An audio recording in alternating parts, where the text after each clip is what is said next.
Hi everyone, I'm Bonita from Pennies to Dollars. And today I thought I would share with you how I can live so cheap.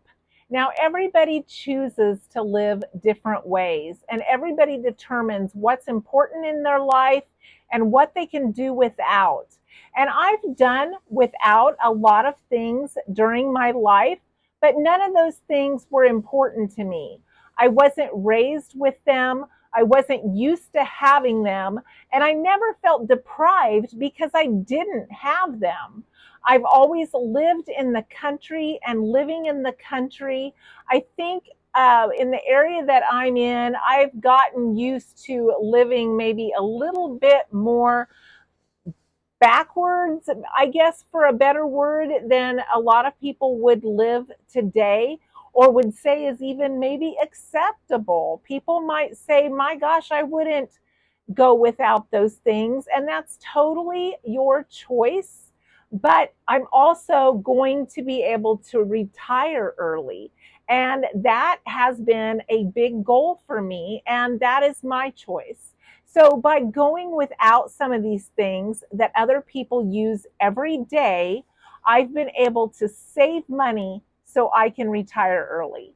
So, I'm going to share with you today, and hopefully, everyone will be kind because I'm going to share with you today many of the things that we do without here in rural Kansas in my home. The first thing is I was raised with no air conditioner, and we never had central heat and air. So I still don't have central heat and air. So when I hear people talking about thermostats and turning your thermostat down, I don't have a thermostat. I don't have anything like that. We have one air conditioner in our living room. That is the only thing we have downstairs. I have two bedrooms closed off. So when it gets extremely hot, and I'm talking about 88, 90 in the house or more, then we turn it on around 5 to 7 in the evening. And sometimes I work at home and I don't turn it on until 5 to 7 in the evening. I just open the windows in the morning, use a window fan if I need to, and when it starts to get hot, I close the windows. I pull the blinds. I make sure that heat is not getting in so that the house stays as cool as possible. But when it gets really, really hot in the evenings, we will turn it on, usually between 5 to 7, depending on when my husband gets home. I will tough it out until he gets here, and then I'll turn it on when he gets here. And then we have it on until we go to bed around 10, and then we shut it off. Then we go upstairs, and we have one upstairs in our bedroom, and it's a tiny one. And we shut our door and we don't cool the rest of the upstairs, and we will run it at night because I do like to be comfortable when I sleep. I don't like to be too hot. If it is that hot downstairs, it's even hotter upstairs. We do the same with the heat in the winter. We have one heater in the living room. We have one space heater in our bedroom, and we do the same thing. We will do other things to stay warm, like keep a electric mattress pad on, put a very heavy comforter on that's very warm. We'll do other things like that before we turn on the heater. And then when we turn it on, it's just to take the chill off. The second thing is when it's summer, and because I don't run the air conditioner in the house, I don't run the oven. I take my turkey roaster outside. I take my crock pot outside. I take my bread maker outside, and I plug it into our outside outlet, and I do any cooking or baking outside. And it keeps my house from getting hot. Now, sometimes when it's not extremely hot, I'll just do it on the back porch because it doesn't get into the rest of the house and make it too hot. But when it's as hot as it's been lately, that baking and cooking goes outside. Now, we'll still use the stovetop, but we're very careful to keep lids on the pans to keep that heat from escaping. And even when we're done cooking, we put that lid back on the pan to keep that heat from escaping into the house and heating up the house. I do about 2 loads of laundry per week unless I'm doing bedding. That is all I do. We will wear our clothes more than once if they're not dirty. And I wear a lot of the same clothes. You will see me in them that I wear at home that are my work clothes to wash dishes, to hang laundry, to take care of my garden, or to just be at home. I have very few casual clothes that I wear out in public. I either have my dress clothes for work or my casual clothes that are stained up that I wear at home to do my chores. I hand wash all of our dishes. We don't have a dishwasher, and that's something that we have always done here. I also hang all of my clothes on the line because I don't like to run that dryer. It heats up my house in the summertime, and I don't want to run that 220 electrical plug and run up my electricity. So I will hang clothes on the line. If it's raining, I'll just put off laundry until it's not raining.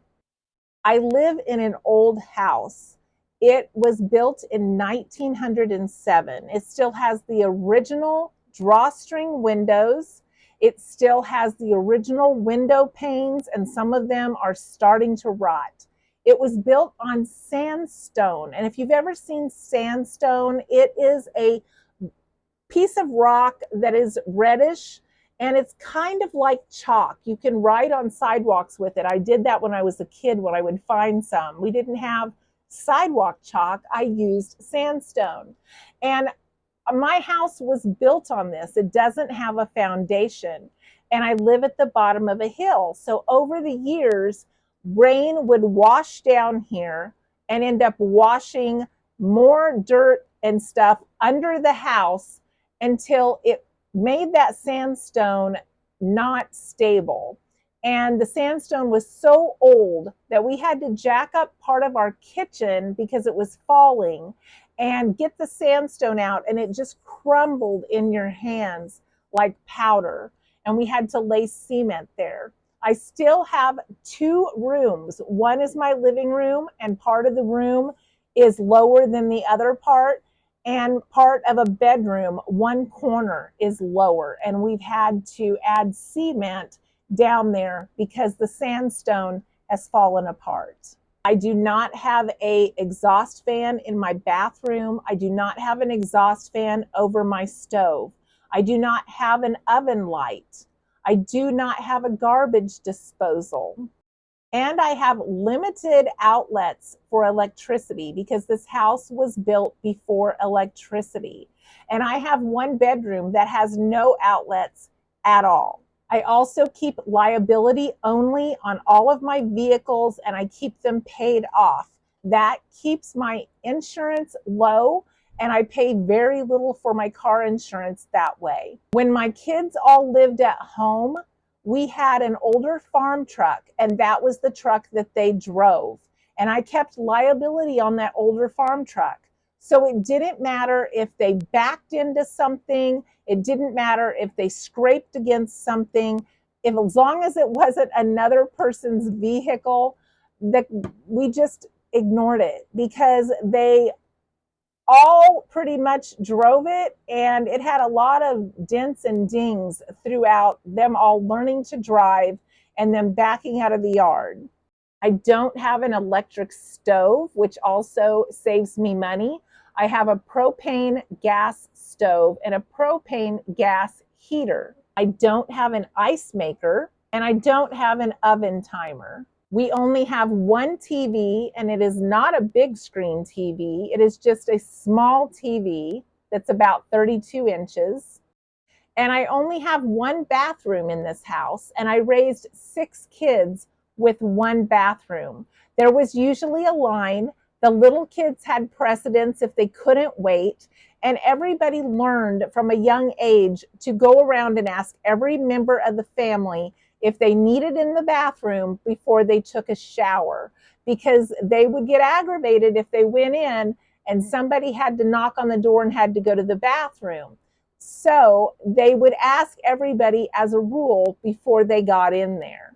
Some people might tell me to move into this day and age and live like I'm in the 20th century, but my answer to that would be why. This is working for me. This is what I'm used to. We are not suffering. We don't have a mortgage. We don't have any consumer debt. And my retirement is in sight. I'm going to be able to retire early, which has been my goal. I've worked hard for this. I'm ready for this. I talk to so many people that say, I don't know how we're going to be able to retire. But living without some of the modern conveniences that everybody considers normal has saved us money over the years. It has saved us using up our savings to have all of these modern conveniences that we weren't used to begin with. Living cheap for me is nothing new. And that's why I have this channel, is I like to share some of my frugal tips with you in the hopes that I can help you save money too. Sacrifice and hard work comes with its rewards. And doing without a few things is rewarding because it will show up in your bank account. So depending on what your dreams are, depending on what your goals are, sometimes just cutting back on some of these things that we can live without can make a huge difference in our household expenses. And it makes you appreciate the modern conveniences even more. So if we do end up getting something that we haven't had before, it's a treat to us and we appreciate it more. My mother-in-law got me an Instapot here a few years ago. It's nothing I would have ever bought for myself. I could have gotten by without it because I've lived without it forever. But it is really nice to have rice done in 12 minutes. So we appreciate having something like that that we can use, but it's not something that we would have ever sought out on our own. So I hope you've enjoyed this little view into my home life, and I appreciate you listening to me today, and I hope to see you in the next video.